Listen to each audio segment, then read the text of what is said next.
They were living the American dream. He was a talented craftsman. He can build you a house from the ground up.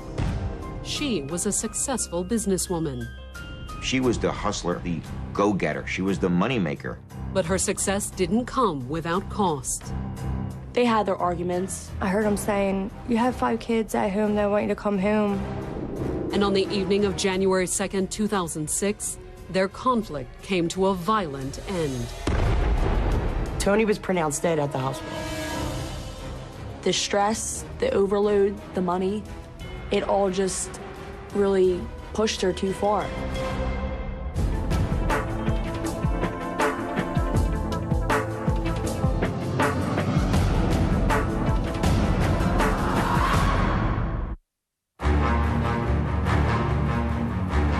January 2nd, 2006, 38-year-old Karen Grauber had spent the last several nights sleeping at the new daycare center that she was in the process of opening. She said she was staying at the daycare because she was working late to get extra work done. But was it the only reason? It was no secret that Karen and her husband Tony had been having issues. They had their arguments. My parents were always like that. They're fighting for 2 minutes, in love for 3 days, fight for a day. Like, it's just how it was. And the arguments were often about the amount of time the mother of 5 was spending away from home. My dad was upset because, I mean, she's got kids at home. My mother was caring for their children during the day. She would go to their home and make sure that the children had dinner, did their homework. So that New Year's, Tony Grauber decided he should be the one who moved out. He had packed his stuff to leave because he tells his daughter that Mom says she won't come back as long as I'm here, so I'm leaving for a while. Once he was packed, Tony stopped by the daycare to talk to Karen on the evening of January 2nd. He probably figured, let me go in and bring her home. At first, things seemed to go according to plan. In fact, they apparently went better than Tony had intended. A little after 11 o'clock, Karen spoke to her daughter on the phone. I tried calling my dad's cell phone a few times, but he didn't answer, so I called my mom. And she said, yeah, he's here with me. We're talking, figuring some stuff out, and we'll be home. Had her parents made a breakthrough? I said, both of yous? And she's like, yeah, we'll both be home. That's what her mom said, but the reconciliation wouldn't happen. Less than an hour after she spoke to her daughter, Karen Grauber picked up the phone and dialed another number. Philadelphia Police, Operator 428. Please send an officer to 7425 Science Avenue because I just shot my husband.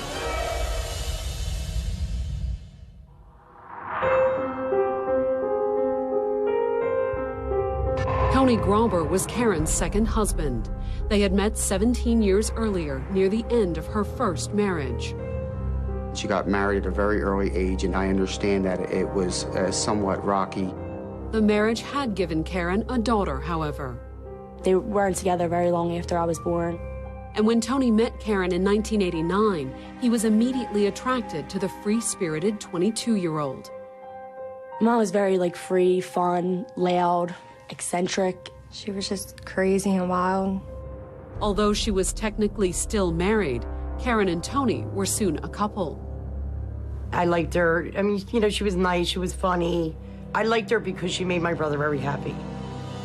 Karen soon divorced her first husband, and in 1994, not long after the birth of Tony and Karen's first child, the couple married. They didn't have a big wedding. Karen and Tony were married at the Justice of the Peace. After the wedding, Tony adopted Karen's daughter from her previous marriage, and with a new family to feed, took on a second job. He began to rehab homes and fix homes up. He was doing that part-time on the side while he was working for a company that repairs nightlights throughout the city. He can build you a house from the ground up. I mean, he was awesome with his hands. And Karen had her hands full too. By 2000, she and Tony had had 3 more children. She mainly stayed home to do what she had to do with getting us off to school and stuff. Karen was a hard worker, a good mother. To house their growing family, in 2002, Tony and Karen bought a home in Northeast Philly's Holmesburg neighborhood. The property that they had bought had been sort of a ramshackle property before they bought it.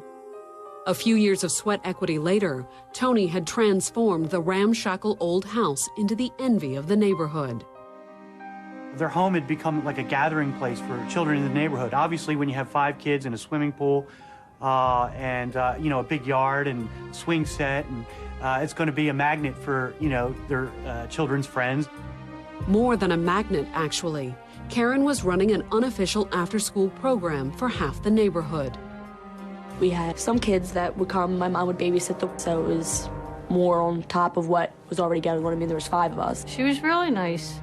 She was very good with my girls. Karen's side business was doing so well that in 2002, she and a friend decided to make it official. My mom's friend came to her the one day and told her that she wanted to open up a daycare. She found the perfect spot for it. By 2003, the partner had dropped out, leaving Karen and Tony the owners of Tick Tots Nursery. She put her heart and soul, like my brother did, to build, the businesses. They put all that we had into it. Karen and Tony's investment quickly paid off. The parents, they really liked her. And I seen that firsthand at the daycare. They just loved her. Having been a mother with a lot of kids, bringing all that experience to it, she had a very good reputation. Soon, Karen added a second location. She was doing very well, and well enough certainly to expand. The expansion resulted in a significant change in Karen's role, however. She was pretty much hands-on in the beginning. Once the money started flowing in, it was pretty much up to the staff to keep the place running. She was pretty much only around when it was time to collect the money. Karen spent more time taking care of the books than taking care of kids. But the money the daycares brought in did provide a big boost to the family income. She was the go-getter. She was the moneymaker, the hustler of the family. He worked, he carried his own weight, but she was really put them in a lifestyle above and beyond. On the surface, it seemed like they were living, an American dream. But only on the surface. Managing 2 successful businesses was starting to take its toll on Karen. The daycares just pretty much consumed Karen. The daycare, the stress, the overload, the money, it all just really pushed her too far. To cope with the stress, Karen turned to prescription drugs. I knew that she used, like Valium or Xanax and stuff like that. And whether it was the drugs, the stress, or something else, there was no denying that by the summer of 2005, Karen was different. She just changed. She wasn't the same person she used to be. I'd see her coming in early in the morning, going out late at night. She just wasn't there, always in and out. Karen's behavior soon led to friction with Tony. Tony was trying to keep his family together. My dad tried to drill in her head that you have 5 kids. You're running a daycare. What are you doing? And as summer turned to fall, Karen and Tony's arguments became angrier and more frequent.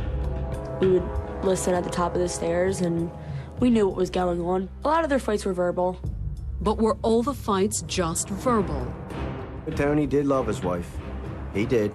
I mean, we all, in the heat of the moment, do things, but I know he did love Karen. Whether their fights got physical or not, Karen did call the police at least once. She told him to leave, and he wouldn't leave because, it's his house. Why should he leave? No charges were filed. Basically, Karen and Anthony had a long discussion out in the street in front of the home with the police officer.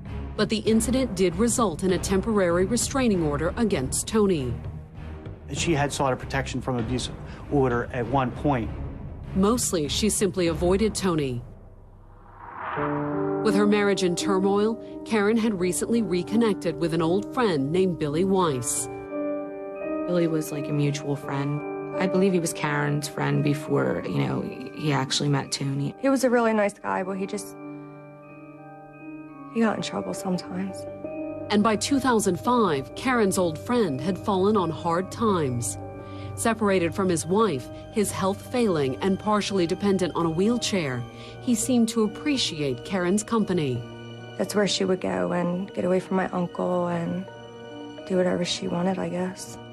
In October of 2005, frustrated by the constant conflict with Tony, Karen took things a step further. Leaving the kids with Tony, she rented her own apartment and moved out. She just looked at it as, Mommy has a new place, you come visit me here. Karen's kids would frequently visit their mother at the apartment, but they knew something was wrong. It was confusing at first, and I asked her, and she just said that she needed some time away. But it soon became obvious that Tony objected to the new arrangement.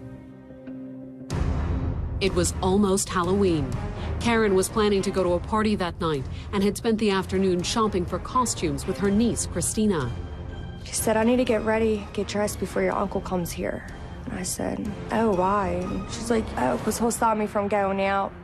As Karen predicted, Tony soon showed up. Christina stepped out of the room as the couple exchanged heated words. I heard him saying, you have 5 kids at home, they want you to come home, you have to go home. She's like, I'm not going anywhere. The argument only ended when Tony's father arrived and diffused the situation. My grandpa came and got my Uncle Tony. He had to leave his truck there. He was too upset to drive. My grandpa just took him home. After the incident, Tony and Karen spent the next 2 months locked in a stalemate. She kept the apartment, but he did pitch in and help Karen open a third daycare center on Franklin Avenue. It was formerly a bank, but the first floor was being renovated for a daycare center. Tony went over there, did all the construction, did all the walls, the electrical work. By the end of the year, the work was almost done. And in the final rush to finish, Karen moved in temporarily. She was staying at her daycare, sleeping on the couch. But she wouldn't stay there long. After New Year's, Tony made a decision. He wanted my mom to come home. He figured she needed to be there, she hadn't been there, and the kids needed their mom, and she wouldn't come home. She told him she wasn't going to come home as long as he was there. And on the evening of January 2nd, Tony packed his bags. He told us all that he was going to go away for a little while so that my mom would come home. That may have been Tony's plan. But when he walked into the daycare later that night, he would end up going away for a lot longer. Coming up. The police officer had told me that my brother was deceased. He wasn't sure if he took his life or what happened. January 3rd, 2006. Perhaps an hour after Karen Grauber dialed 911, the news that her husband Tony had been shot started to spread through the extended Grauber family. My father called and woke me out of my sleep, and he was crying on the phone. He had told me that my brother had been shot. And that was only the beginning of the bad news. As he sobbed on, I couldn't quite understand him, so I asked him to put somebody on the phone that I could understand, and they put the police officer on the phone, and the police officer had told me that my brother was deceased. The officer didn't give further details, so as Paul Grauber drove to Philadelphia's Frankfurt Hospital, all he knew was that his brother Tony was dead. I was thinking the whole time that I drove to the hospital, maybe he was carjacked or something. By then, Tony and Karen's neighbors also knew the horrible news. Although instead of a phone call, the first indication of trouble came when police cars descended upon Karen and Tony's home.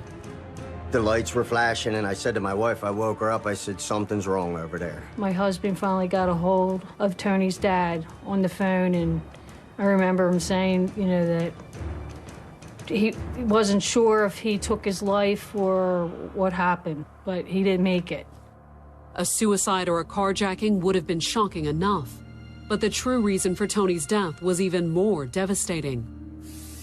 A little after midnight, Philadelphia police had been summoned to Karen Grauber's daycare center.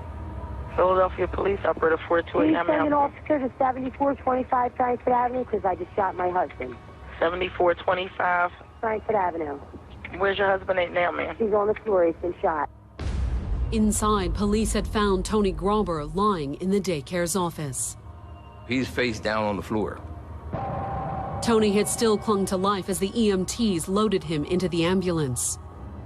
They say that he was still alive when he was on the way to the hospital, even as they worked on him. Their efforts had been in vain. He was pronounced dead of a single gunshot wound to the chest. While the ambulance was en route, officers at the scene had placed Karen in the back of a police van. Somebody's dead, and somebody's alive, and somebody's got a gun. So obviously she's the one that's arrested. Actually, police had found 2 guns inside. One on a chair near the front door was Karen's. The business and what was going on with it, she said she needed for protection. It was due to the money that, Karen said the money that they handled. The second gun was on the sofa in the office. Now, we don't know whether he had somehow put it there or whether she put it there. We just don't know. While Karen was transported to a nearby police precinct, word that she had killed Tony finally reached his family at the hospital. I never would have really thought that she was capable of pulling the trigger. The news had barely sunk in before Tony's mother had a horrible realization. She said, "No one is at the house for the children, and I need to get there."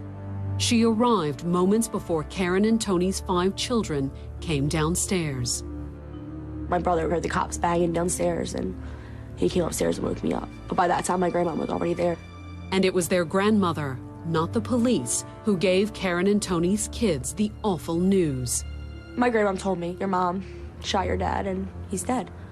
And I mean, nothing really processed at all. It was just a blank.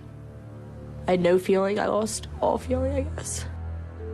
The initial shock eventually wore off, but one question remained. You wonder why, and every day you're gonna wonder. Karen's daughter had spoken to both her mother and Tony barely an hour before the shooting. I just talked to them, both of them. It was unreal. It was something that you couldn't really grasp. And according to what Karen had said on the phone, she and Tony had been trying to smooth things out. She told me that her and my dad were talking at the daycare, and they both worked it out, and that they'd be home in a few hours. What had happened in the time that separated the phone call and the shooting? For the moment, Tony's family had few answers. The police were still interviewing her to see exactly what went on, what was going on, or what she had said was her side of the story. It wasn't until early on the afternoon of January 3rd that Karen spoke at length to the investigators. She said she wanted her attorney, so it took us a while to get him actually physically there. While police tracked down her attorney, Karen waited in the interrogation room. There was little in her demeanor to indicate she had just killed a man. She was calm. She wasn't overly excited. She was not disheveled. She had no bruising or any injuries visible. And other than that, she just sat there waiting for a lawyer. And once her lawyer arrived, Karen was more than ready to cooperate. Her lawyer went in and spoke to her for a few minutes. Then he came out. Then he said she was going to give a statement, and she was willing to talk to us. And why, after killing her husband, would Karen be willing to talk? It all became clear once the police started taking down her statement. She basically says in a statement that they had a stormy relationship. Or to put it more precisely, Karen claimed her marriage had been an abusive one. It was kind of general, sort of, that he had assaulted me and it had been like 15 years of it. She said that she was a battered wife. But that night, after years of alleged suffering, Karen said she had finally put a stop to Tony's abuse. Karen told police she was working late at the daycare that night when Tony showed up unannounced. There was no problem. They had conversation, general conversation. The talk went well for a while. But sometime after Karen spoke with her daughter, things apparently took an acrimonious turn. Just like out of the clear blue, she says, he just starts arguing with me. Not for any particular reason, except for her to say that he's always been like that. According to Karen, their fight quickly turned physical. She stated at that point he became abusive. He grabbed her by the neck, started throwing her around the room. She says that, he tried to choke me. And then she describes a fairly violent struggle. But Karen also claimed that things calmed down a bit after Tony threw her on the couch.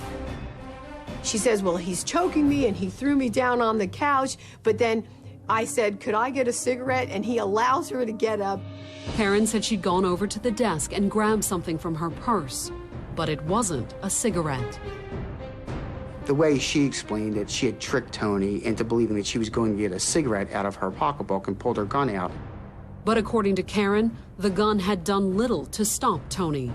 She said he had stepped towards her, reaching behind his back as he did. She thought he was going for the gun. She didn't know if he had a holster or not, but she said he made the statement, "You're not the only one that likes to play with guns." As Karen told the detectives, her husband had reached for his gun and she had reflexively pulled the trigger. What she basically told him is that she used self-defense to shoot Anthony. And as soon as Tony dropped to the floor, Karen said she had reached for the phone. She shoots him, and then she calls 911. She informed the operator that I just shot my husband and, send the police. Finally, after over an hour of questioning, Karen's formal statement was finished. The way we do it in the Philadelphia Police Department is we'll type the question, ask the question, and type her answer as she gives it. It's then reviewed by her and then signed by her. Karen had signed off on her account of the shooting. But would the authorities? The ultimate decision was up to the DA. They are the ones that make the determination of whether to charge her or not and what to charge her with. Coming up, will the investigation confirm that Karen was abused or that she was the abuser? Karen was a drug addict, a liar, a thief. That sums up Karen. The afternoon of January 3rd, 2006 found Karen Grauber waiting in a police interrogation room. It was a little over 12 hours since she had shot and killed her husband, Tony, and Philadelphia police were trying to sort out exactly what had led to the shooting. There were two people there that actually witnessed what happened, and one of them's dead.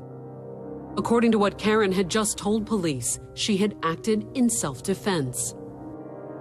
Her self-defense claim was basically built around a long history of abuse and her honest belief that this was going to happen again.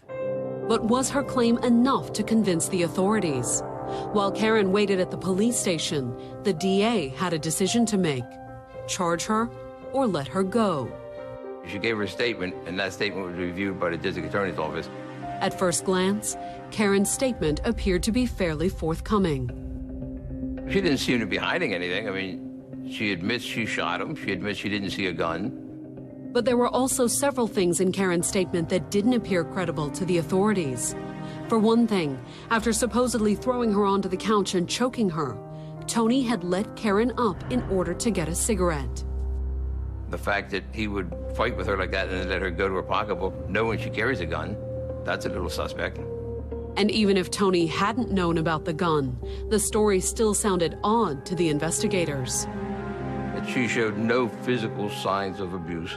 She was not disheveled. She had no bruising or any injuries visible. There was no real indication that there was this great struggle going on, or, that Mr. Grauber had, attempted to choke his wife. And then there was Karen's account of the actual shooting. She said he started reaching for his gun, and she fired one shot. That's what Karen had said, at least. But the location of Tony's body and Tony's gun suggested otherwise. He's found face down on the floor, and the gun is on the sofa. It's a little difficult to put the gun there when you're laying on the floor. Finally, after reviewing the facts of the case, the DA's office reached a decision.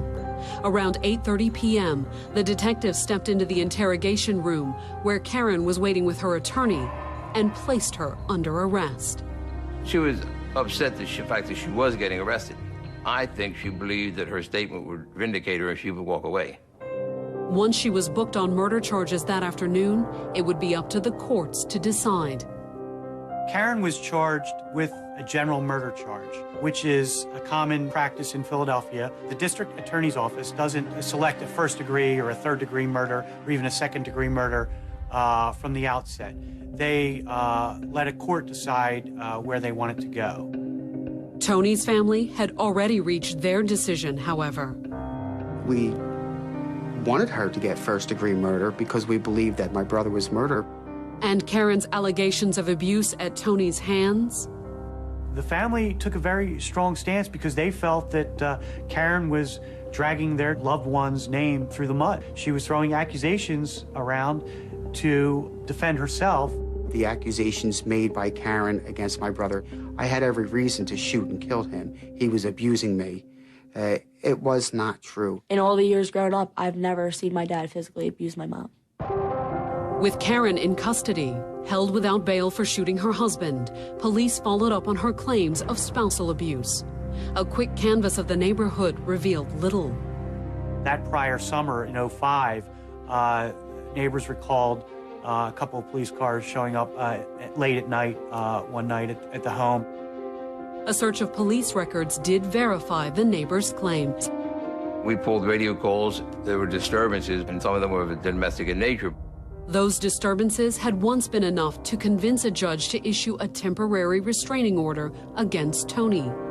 But were the handful of incidents enough to lend credence to Karen's claim that she was a battered wife? Or was there more to the story? In a series of interviews, Tony's family claimed that Karen was living a secret life. She made it seem like we had all this money, we had this big, extravagant life, and it wasn't like that. But according to the family, the real problem was that Karen was spending money faster than it was coming in. They claimed that there was an abuser in the Grauber house, but it wasn't Tony. It was Karen. Karen was a drug addict, a liar, a thief. In their interviews, the family claimed the trouble had started not long after Karen opened her first daycare. It was because of a lot of stress, because all the stuff she had to worry about, like the daycares and stuff at home and her relationship with my uncle. And as the stress mounted, the family alleged that Karen had sought relief by abusing prescription drugs. The pressure started to build on, and it all started to weigh her down. She turned to it, and she had the money to do it. She had the connections. According to the family, Karen's main connection was her old friend, Billy Weiss. He was providing Karen with these prescription medications. And once Karen started taking the drugs, the family said that she had been caught in a downward spiral that soon led to addiction. She had this picture-perfect life that everybody was supposed to see, and I think it was starting to get to her, that it wasn't as perfect and she didn't know how to fix it. Karen's daughter even claimed that her mother had overdosed during a beach trip in the summer of 2005. We all went to the store to get boogie boards and stuff to go on the beach with, and when we came back, my mom was laying out on the beach out back of the house, just laying there. She was so messed up, she couldn't walk. She couldn't stand or nothing. Was the overdose accidental or intentional? She told me to leave her there, that she wanted to die and she didn't want to be with us anymore. Despite Karen's stinging words, Tony had loaded her into the car and taken her home. My dad was just so infuriated with her and confused. Tony loved Karen. He idolized Karen. There's nothing he wouldn't do for Karen. And I think that was so hard, why it was so hard for him to walk away from Karen. Instead, Tony had tried to cope too. We found out that it was Tony who was taking care of the household. He was fixing dinners. He was taking care of the children. Meanwhile, according to the family, Karen had found a new addiction. She had a gambling problem. She used to get cards in the mail from the different casinos. She spent many of hours, the children tell us, from nighttime until they woke up for school the next day on the computer gambling with the online casinos. And thanks to the drugs and gambling, the family claimed Karen's finances were a shambles. She was getting backed up with the bills, and she was getting backed up with paying her staff. In addition to money troubles, Karen had also had recent trouble with the police. In December of 2005, less than a month before Tony's shooting, Karen and her friend Billy had been arrested for shoplifting. They were there shopping and, pocketed a few things. We're in line, ready to leave. and the guards blocked us from leaving. They asked Karen to take the stuff out of her pocket. Karen had refused, angrily. She was screaming and yelling, saying she didn't do anything wrong. She flipped out on him and began to smack the security guards in the face, scratched them. And she ended up in the back of a squad car. She was charged with robbery at the time. Nothing had come of that arrest, however. I had the case dismissed because they certainly didn't prove that she had any intention whatsoever of leaving the premises with the item. Coming up, can the prosecutors make the murder charges stick? I did what I had to do. I got up there because my family needed me to. Or will a stunning new revelation leave the prosecution reeling? She was going to be raped again, yet again. When Karen Grauber walked into a Philadelphia courtroom on March 2, 2007, it was hard for the casual observer to believe that the successful businesswoman was about to stand trial for shooting her husband. What made this crime so shocking was that the Grauber family appeared to have everything. It just didn't seem like the kind of thing that would happen. And if a mother of 5 accused of murder wasn't enough, the investigation had uncovered allegations that Karen led a double life. In fact, there were dual and dueling accounts of 2 different secret lives. According to Tony's family, Karen was an emotionally unstable drug addict. As the drugs progressed, the gambling progressed, she progressed. She changed to a whole different person. Karen, meanwhile, maintained that she shot Tony in self-defense, citing years of abuse she had secretly suffered at her husband's hands. She had a history of abuse, and I was going to be able to present a case of severe, long-term abuse at the hands of the deceased. But in her opening statement, Assistant DA Yvonne Ruiz argued that there was little evidence to substantiate Karen's accusations. Medical records of prior assaults, admissions into the hospital. There was nothing to corroborate that. So it was just basically her word that this had happened. The defense's response?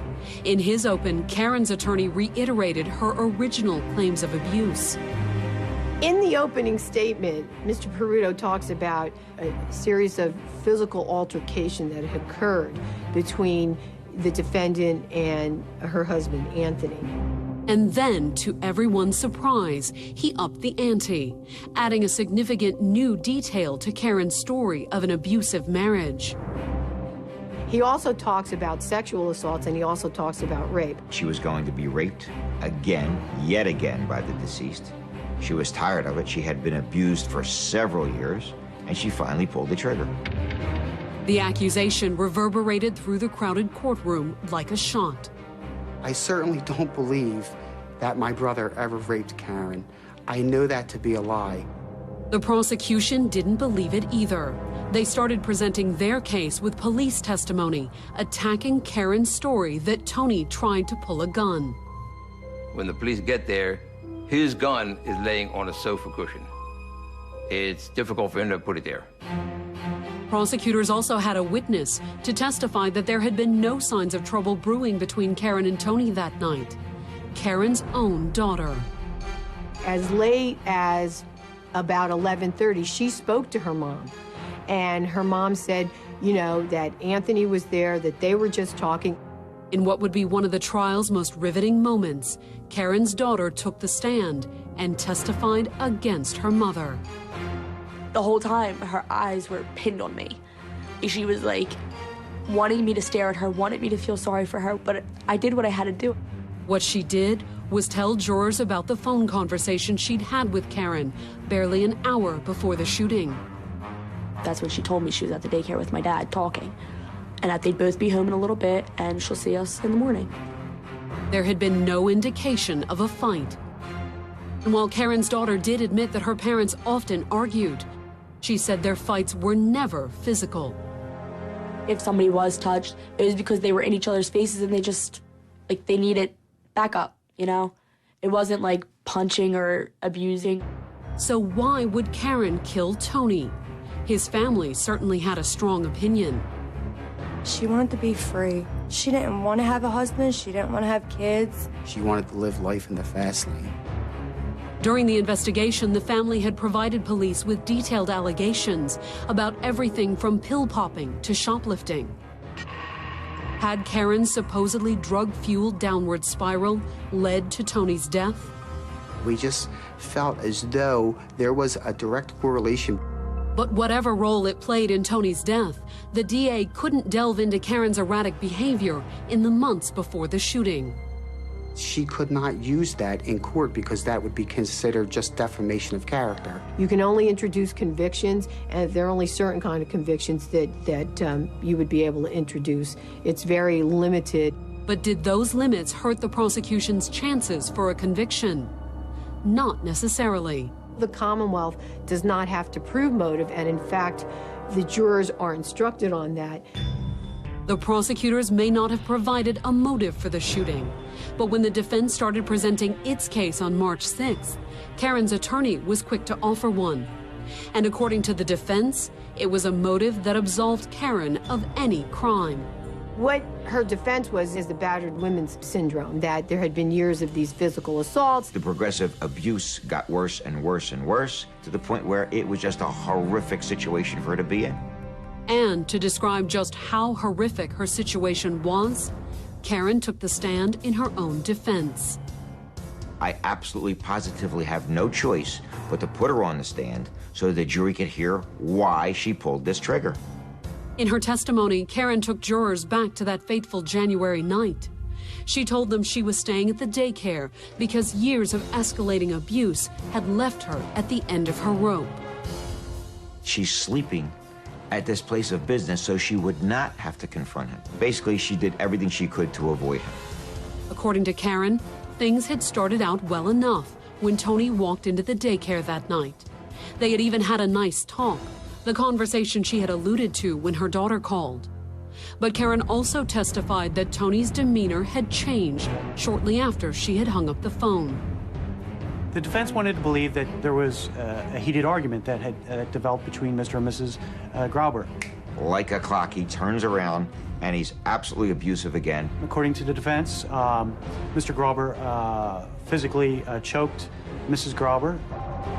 Next, Karen claimed that Tony had forced her down onto the sofa, and she said she knew what was coming next. She said that her husband told her it's going to be a long night, and the defense attorney, Mr. Prudo, asked her, what did that mean? And she said that it meant that her husband was going to rape her. The rape scenario appeared to explain all the loose ends in Karen's original story. The gun on the sofa, Tony letting her up for a cigarette, and even the rage that ultimately led to the shooting. She testified that he was assaulting her one more time. She just couldn't deal with it anymore. There was only one problem, something the DA was quick to point out in her closing arguments. She doesn't mention rape until she gets on the witness stand.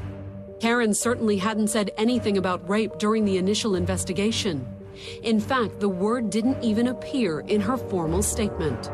But she never mentioned rape at all. And the whole time we were with her, she never mentioned that. Why hadn't Karen told police about the rape? The defense countered by stressing that Karen's statement was nothing of the sort. She's answering questions of trained homicide investigators. So she's not volunteering things, she's answering questions. And as the defense stressed in closing arguments, there was one very important question that the police failed to ask. They never asked her, were you afraid of being raped? Had she been asked that question, it would have been clearly yes. The courtroom was hushed as the jurors filed in on the afternoon of March 8, 2007. After almost 48 hours of deliberations, they had finally reached a verdict in the trial of Karen Grauber. Accused of murder for the January 2006 shooting of her husband Tony, the Philadelphia mother of 5 faced the possibility of life in prison. The jury being out for so long, it was a little nerve-wracking because we weren't sure what they were thinking or how they were going to come back. It was going to be a very tough one to decide. The only other person that had any firsthand knowledge of the shooting was the defendant.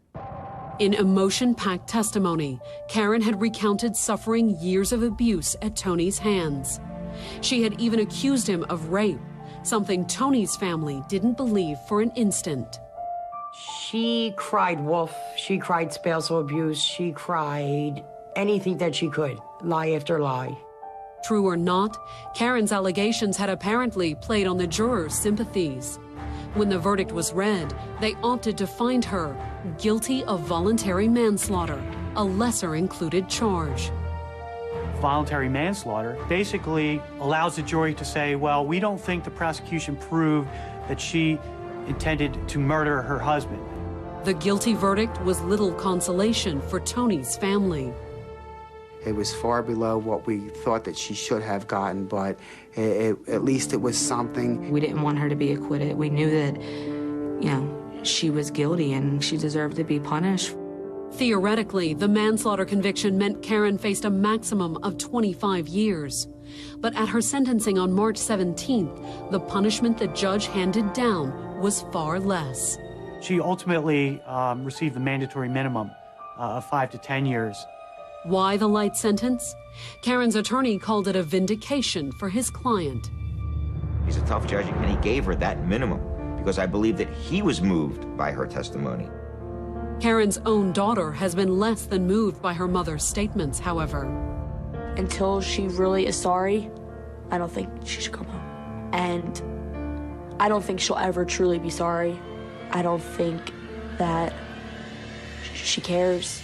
And like in all the letters she writes me, she tells me she's coming home and she can't wait to come home and this, that, and the other, but not once did it ever say, I'm sorry.